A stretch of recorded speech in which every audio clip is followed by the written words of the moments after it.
Gano'n ka ano yung aming lugar. Yan po. Hindi po makabili sa akin ng mga tao dahil sa sobrang dahil langaw.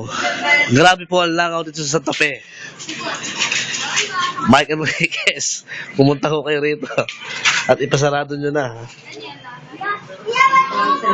Poultry.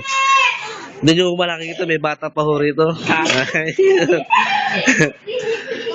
Nilalangaw ang aming lugar. Buti na lang may plastic ang aking mga paninda. Grabe talaga, langaw. Pag nakita to, grabe langaw. Dito ako, kuya. Uy, kung siya na kumakain ng ano yun. Langaw na kinakain.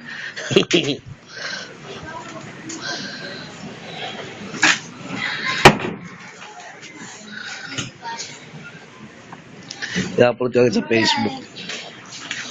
Mag-video ako tayo dito.